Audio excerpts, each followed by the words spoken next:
আসসালামু আলাইকুম। আজকে আমরা কথা বলবো বাংলাদেশের ছাত্রছাত্রীদের জন্য যে 6টি স্কিল আয়ত্ত করা একেবারেই গুরুত্বপূর্ণ, যা আমাদের জীবনে অনেক ক্ষেত্রে সহায়তা করবে। আপনি যদি বিদেশে পড়াশোনা করতে আগ্রহী হন বা দেশেই নিজেকে প্রতিষ্ঠিত করতে চান, তবে এসব বিষয়ে আপনাকে দক্ষ হতে হবে। চলুন শুরু করি। উচ্চ পড়াশোনা। এখানে আমি উচ্চ পড়াশোনা বলতে এসএসসি এবং এসএসসিকেই বুঝিয়েছি। কেননা উচ্চ পড়াশোনা করার জন্য বা নিজেকে সবার সামনে দাঁড় করানোর জন্য এই অর্জনটি আমাদের করতেই হবে। এসএসসি এবং এসএসসি দেওয়ার মাধ্যমে আমরা শুধু পড়াশোনার জ্ঞানই অর্জন করি না, বরং আমরা ক্রিটিক্যাল থিঙ্কিং ও যে কোনো কাজের জন্য প্রস্তুত হয়ে যাই। এর মাধ্যমে আমাদের ডিসিপ্লিনও ঠিক হয়ে যায়। তাই অবশ্যই প্রথমে এসএসসি এবং এসএসসি ভালো গ্রেডে পাশ করতে হবে। 2. বাস্তবিক দক্ষতা। পড়াশোনার পাশাপাশি আমাদেরকে বাস্তব জীবনের জন্য কিছু স্কিল আয়ত্ত করতে হবে। এটা যে সবসময় টাকা ইনকামের জন্য এরকম নয়, এর মাধ্যমে আপনি নিজের যোগ্যতা ও অবস্থান সম্পর্কেও জানতে পারবেন। তবে চেষ্টা করবেন আপনি যে স্কিল আয়ত্ত করছেন সেটার একটি সার্টিফিকেট অর্জন করার। যাই হোক, আপনি চাইলে ড্রাইভিং শেখা, রাইড শেয়ার করা, পার্ট টাইম কাজ করা, ব্যবসা বোঝা, খামার করা ইত্যাদি করতে পারেন। তবে এসব কাজ শেখার জন্য বাংলাদেশ যুব উন্নয়ন সংস্থা থেকে শিক্ষা ভালো, কারণ তারা সার্টিফিকেট প্রদান করে এবং বিনামূল্যে এসব প্রদান করে। সরকারি ব্যবসায় শেখানোর কারণে এই সার্টিফিকেটের দাম দেশে এবং বিদেশে অগ্রাধিকার পায়। 3. ভাষা দক্ষতা। তৃতীয় নম্বরে আমরা ভাষা দক্ষতা সম্পর্কে আলোচনা করব।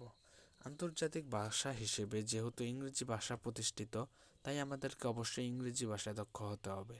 ইংরেজি ভাষা দক্ষতা প্রমাণের জন্য আইএলটিএস বা টোফেল পরীক্ষায় অংশগ্রহণ করতে হবে। আর যদি বিদেশে পড়াশোনা বা কাজ করতে চান, তাহলে যে দেশে যেতে চান সেই দেশের ভাষায় দক্ষতা অর্জন করুন। এটি আরও চাইলে কোর্সেরা বা উডেমি থেকে কোর্স করতে পারেন, যা আপনার জ্ঞান ও সিভি উভয়কেই সমৃদ্ধ করবে। 4. কমিউনিকেশন স্কিল বৃদ্ধি। এখন আমরা যা সম্পর্কে কথা বলবো তা খুবই গুরুত্বপূর্ণ একটি স্কিল। আপনি যদি দেশে বা বিদেশে পড়াশোনা করতে চান, তবে আপনি দেশে বা বিদেশে ভালো স্তরে পড়াশোনা করছে এমন মানুষের সাথে যোগাযোগ করুন। আপনি যাদের সাথে যোগাযোগ করবেন তাদের সাথে আপনার যে বন্ধুত্ব সুলভ আচরণ হবে, তাই আপনাকে সাফল্যের দিকে নিয়ে যাবে। সম্পর্ক গড়ে তুলুন। ব্যবসা করতে হলে ব্যবসায়ীদের সাথে সম্পর্ক গড়ে তুলুন। বিভিন্ন সামাজিক যোগাযোগ মাধ্যম যেমন ফেসবুক, ইনস্টাগ্রাম, টুইটারের মাধ্যমে দক্ষ মানুষের সাথে যোগাযোগ করুন। নিজের কেরিয়ারের সাথে যাদের মিল আছে তাদের সাথে যোগাযোগ করুন। নিজেকে সবার সামনে প্রকাশ করুন। এর মাধ্যমে আপনি আপনার নিজের জ্ঞানকে আরও বিকশিত করতে পারবেন এবং নিজেকে আরও ভালো জায়গায় নিয়ে যেতে পারবেন।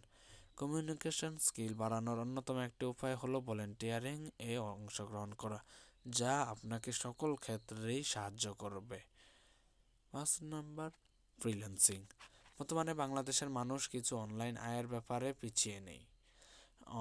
ফ্রিল্যান্সিং করে যেমন টাকা কামানো যায়, তেমনি নেটওয়ার্কও করা যায়, সবার সাথে কানেক্ট হওয়া যায়। বাংলাদেশে অনেক বড় বড় প্রতিষ্ঠান আছে যারা ফ্রিল্যান্সিং শেখায়। সেখান থেকে কোর্স করুন বা ইউটিউব থেকে ফ্রিতে কোর্স করেও কিন্তু অনেকেই এই জগতে এগিয়ে গিয়েছে। তাই নিজেকে অনলাইন জগতে পিছিয়ে রাখার কোনো সুযোগ নেই। আর যদি এটা বেশি কষ্ট হয়ে যায়, তাহলে অন্তত একটি ইউটিউব চ্যানেল বা ফেসবুক পেজ নিয়ে কাজ করা যেতে পারে। 6. সৃজনশীল চিন্তা এবং উদ্যোগ মানসিকতা। এই চিন্তাটি আপনার ভিতরে সুপ্ত প্রতিভাকে ছড়িয়ে দিতে ও আপনার সমাজের উল্লেখযোগ্য মানুষ হতে সহায়তা করবে। ছোট কোনো ব্যবসা বা কোনো প্রতিষ্ঠানকে নিজের সৃজনশীলতার মাধ্যমে চালু করা, এটি আস্তে আস্তে আপনার অর্থ ও সম্মানের পাত্র করে তুলবে এবং এটির মাধ্যমে আপনি আপনার সমাজের একজন মুখ্য চরিত্র হতে পারবেন। তো আমরা যদি ছাত্র অবস্থায় এই কয়েকটি গুণাগুণ আমাদের মধ্যে আয়ত্ত করতে পারি, তাহলে অবশ্যই আমরা জীবনে সফলতা লাভ করব। তো আজ আর নয়, বিদায় নিচ্ছি। ধন্যবাদ।